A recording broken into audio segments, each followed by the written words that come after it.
Hello everyone, welcome back to my channel. तो air force group Y के 25 जुलाई second shift के एग्जाम ओवर हो चुके हैं और मैक्सिमम क्वेश्चन हमको मिल चुके हैं। एकदम ऑथेंटिक क्वेश्चन है सारे। तो पहले हम डिस्कस कर लेते हैं इंग्लिश के क्वेश्चंस। इंग्लिश में देखिए सिनोनिम पूछा गया था आपका फ्यूरी का। फ्यूरी का सिनोनिम क्या होता है? एंगर, गुस्सा। नेक्स्ट आपका फिलअप से एक क्वेश्चन था जिसमें टेंस का जो था एक क्वेश्चन फिलअप में पूछा गया था।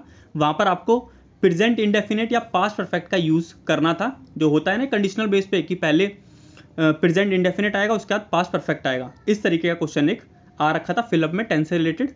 नेक्स्ट आपके पैसेज से 4 से 5 क्वेश्चन थे और पैसेज में ही एक वोकैब का क्वेश्चन पूछ रखा था कि पैसेज के अकॉर्डिंग सीक का मीनिंग क्या होगा।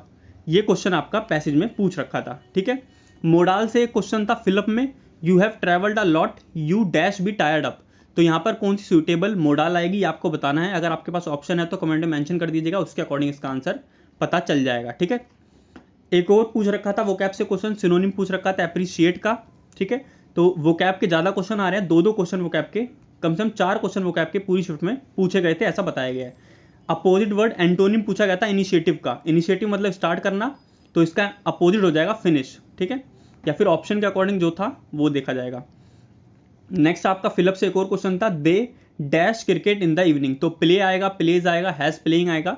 तो अगर इन ये 3 ऑप्शन थे तो यहाँ पे प्ले जो होगा मोस्ट सुटेबल ऑप्शन होगा, क्योंकि प्लेज हो नहीं सकता क्योंकि दे है प्लूरल, तो इसके साथ प्लेज तो आएगा नहीं क्योंकि प्लेज सिंगुलर वर्ब होती है। और हैज़ प्लेइंग में हैज़ आ रहा है और हैज़ होता है सिंगुलर वर्ब। ठीक है। तो हैज़ भी यहाँ पर नहीं हो सकता। तो अगर ये तीनों ऑप्शन थे तो यहाँ पे प्ले जो है वो करेक्ट ऑप्शन होगा हमारा। प्रपोजिशन से क्वेश्चन था, फिक्स्ड प्रपोजिशन का क्वेश्चन हर शिफ्ट में आ रहा है। यहाँ पर आपसे बी सेट के साथ क्या प्रपोजिशन आएगी ये पूछा गया था। तो बी सेट के साथ विद फिक्स्ड प्रपोजिशन का यूज होता है। नेक्स्ट आपका सब्जेक्ट वर्ब एग्रीमेंट से क्वेश्चन था, every of them dash this.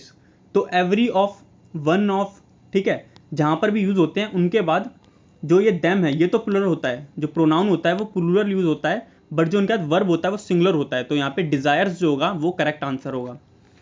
Next हम बात करते हैं रागा सेशन के बारे में। इंग्लिश के ऑलमोस्ट 15 क्वेश्चन आपको पता चल चुके हैं।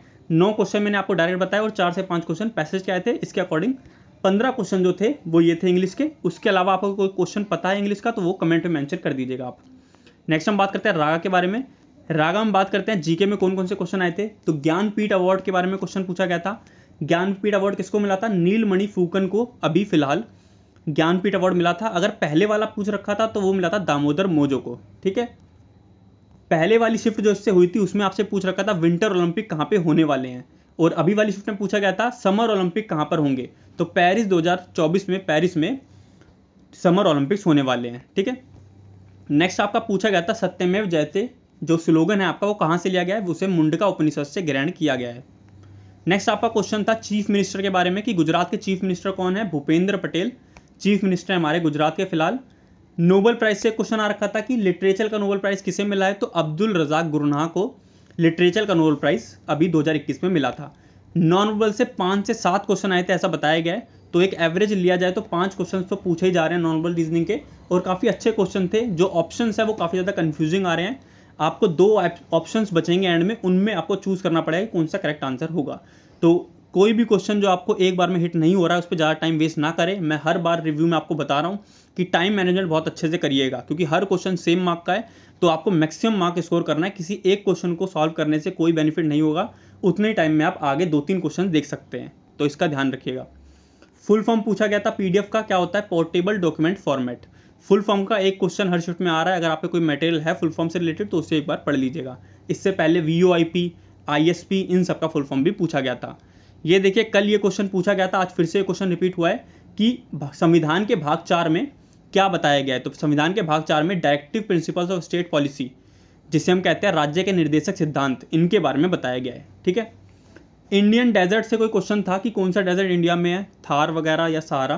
तो थार डेजर्ट इंडिया में है, सहारा डेजर्ट भी इंडिया में है। तो ऑप्शन से पता चलेगा। पूरा करेक्ट जो क्वेश्चन था वो पता नहीं चल पाया। अगर आपको पूरा क्वेश्चन पता हो, याद हो, तो कमेंट में मेंशन कर दीजिएगा।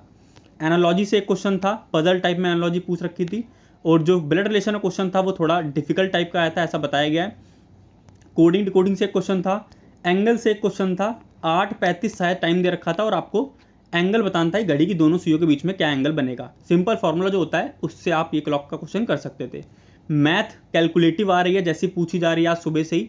फर्स्ट शिफ्ट में भी काफ़ी टफ मैथ आई थी, अभी भी मैथ का लेवल काफ़ी अच्छा रहा। टाइम टेकिंग मैथ थी। ठीक है। और बेसिक जो चैप्टर्स हैं हमारे उन्हीं से मैथ्स पूछी गई थी, कोई अलग चैप्टर से मैथ्स का क्वेश्चन नहीं देखा गया। ठीक है, तो ये थे सारे क्वेश्चन आज की शिफ्ट में। अगर इसके अलावा आपको क्वेश्चन पता है तो प्लीज़ कमेंट में मेंशन कर दीजिएगा उसे, या फिर कोई क्वेश्चन में एरर लगा आपको, गलत है कोई क्वेश्चन, तो वो भी कंफर्म कर दीजिएगा कि क्या सही क्वेश्चन था वहाँ पे। तो आज की शिफ्ट के लिए इतना ही, मिलते हैं जल्दी शिफ्ट 3 के रिव्यू के साथ।